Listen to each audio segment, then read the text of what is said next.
Cobweb is a horror flick that appeared on the cinematic horror horizon in the summer of 2023 and failed to make any kind of impression. It's not a bad movie, but sadly it ditched its promising premise halfway through the movie for an uncreative slew of run-of-the-mill tropes. Hi, my name is Pat and today I'm gonna take a look at Cobweb. I went into this movie with no expectations and it turned out to be one of those movies with an interesting premise but sadly badly executed. Judging from the movie poster, the movie looked hella generic. It also ends up being exactly what you get. It starts out tame but gets into the thick of it quickly, which I like. The way the son is portrayed as a bullied loner ensures that you keep wondering if he's imagining things or if there's an actual person living inside the walls. Once that's confirmed, the movie gives you other disturbing things to contemplate, which is good, but also ends up being the movie's downfall. I'll elaborate on that later on. The actors did a decent job across the board. What I particularly liked was the set design. The creepy and dreadful interior coupled with the depressing colors created an eerie environment that one could tell wasn't normal. The house was clearly not a happy place and aided to create an uncomfortable and stifling atmosphere. I was sad to see it all go to waste because the abstruse direction the movie headed toward in the third act. There were a few interesting conflicts and dynamics in the movie. For example, the parents and the substitute teacher, the parents and the son, the parents and the daughter, and the parents and the mysterious dead girl. As you can tell, all conflicts revolved around the parents, and all those conflicts were left unresolved, basically thrown out of the window when the parents met their untimely demise. This turn of events was a very poor choice. Cobweb has an actual murder mystery baked into it. A girl is dead and buried in the garden, but the movie does not address it in the slightest. This was not just a missed opportunity to create an intriguing investigative subplot, but was a vital piece of the puzzle being completely ignored. Who was the girl? Who killed the girl? Was it the parents? Was it Sarah? We never find out. In general, the lack of worthwhile subplots bogged the movie down instead of supplementing it with changes of pace and scenery it desperately needed. The movie had no explorative backstory, there was no character development, and it lacked a good twist to spice things up, even though it was basically set up and ready to go. For me, the movie was too simple and straightforward. For a short while, it looked like the teacher was going to challenge the parents and investigate the missing girl, but all it amounted to was her looking up one article online and that's it. At first, I was convinced that she was posing as a substitute teacher to get close to the son and eventually revealed that she's the dead girl's sister and the intent on exacting revenge. But no, nothing really comes of her interference. She eventually just ends up randomly showing up in the nick of time to save the day. Another strange plot point were the purge bullies. What was their intention? What was their plan? Beat the parents to a pulp? The only reason they existed was for the audience to witness Sarah's killing spree in an attempt to make her appear scary. But it falls short because the entire situation is so random and outlandish. The suspension of disbelief just wasn't there anymore. At least for me, this turn of events seemed more comical and closer to a parody movie along the lines of Scary Movie rather than an actual horror movie.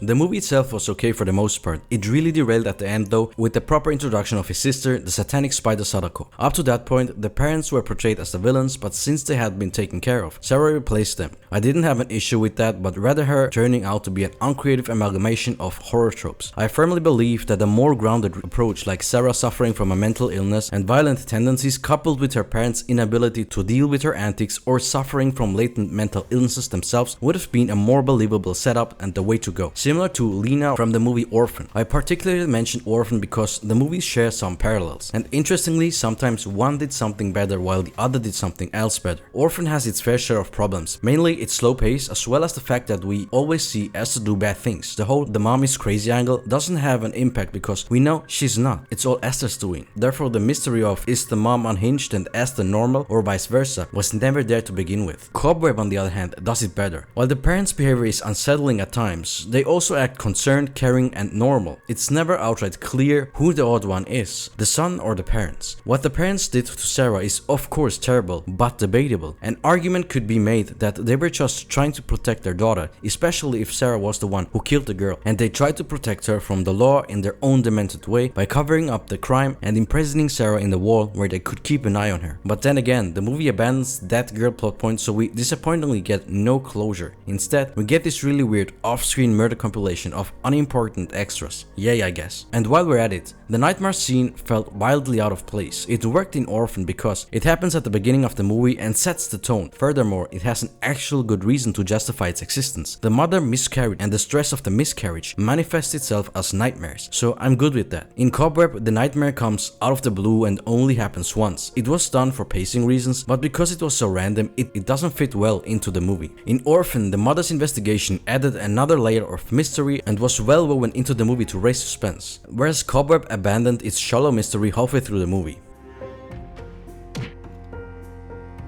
As I said, I don't think the premise was bad, but the execution was lackluster. The first act is fine. We see Peter interact with his sister, and because of his ostracized status at school, it keeps you guessing if she's perhaps just an imaginary friend. I liked how concerned the teacher was, but wasn't too fond of how quickly she backed off. I think she should have been more incessant and persistent about seeing Peter, where she actually becomes a serious bother and a real nuisance to the parents. A scene where she brings up the missing girl and the parents lashing out at her for it, hinting at a possible connection, would have been an interesting scene. The second act only needs a few changes. Peter getting trapped and being homeschooled in the house so early killed the momentum the movie tried hard to build up. I think Peter should have continued to go to school after the incident, after which his personality starts to gradually become more violent because he is spurred on and influenced by his sister. Given that Sarah is mentally ill, now the parents start fearing he might be just like her, and they need to stop him before he ends up killing as well. So they decide to set him straight with cruel and unusual punishment. I like the idea of the punishment, but it didn't amount to anything, as Peter bore no ill will towards his parents after the abuse. It did show his parents were unhinged, but that was about it. After the punishment, Sarah should have told Peter about the dead girl and that finding her would be the solution to all the problems. Peter behaves and focuses his attention on investigating the missing girl during school hours and prioritizes finding her remains, hoping to bring his parents to justice and free his sister in the process. His parents find out and as a result take him out of school and imprison him for good in the basement. This is where the third act starts. Worried about Peter, the substitute teacher goes to their house and manages to free Peter, but fearing for his sister's safety, he decides to free her as well. They manage to sneak around the house, open the door and free his utterly disheveled but normal looking older sister. At first it looks like things are going swimmingly, but then he realizes Sarah is actually deranged and possesses an insane bloodlust and has led him on so he might free her to go on a killing spree. She kills the teacher, locks Peter up in the wall, saving him for last, and starts to hunt her parents down inside the house. Now Peter has to crawl inside the walls to save his parents.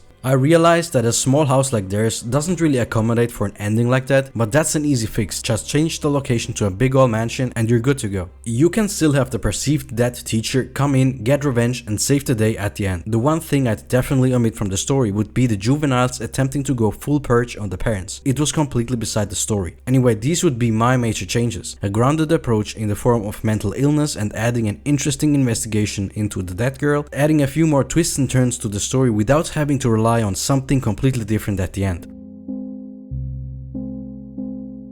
The movie has decent production quality and a neat idea, but unfortunately loses its way with the supernatural shenanigans at the end. I hated how everything was supposed to come together, but everything seemed to fall apart instead. Trying to fix it by adding new random elements pulled from every horror movie ever was not the way to go. The switch from a more realistic psychological horror to supernatural horror was a terrible choice. I was also disappointed with how easily the parents were dealt with before reaching the climax, so to speak. Anyway, that's it from me for this video. I hope you enjoyed it, and if you did, leave a like. Let me know what you thought about the movie and if you also think a more realistic approach similar to Orphan would have been the way to go, or if you actually liked Sarah's supernatural abilities. If you have other ideas as to what could have been done, share them in the comments down below. If you'd like to see more, subscribe to the channel and check out some of my other videos. I'd appreciate that. With that said, thank you so much for watching and I hope to see you again.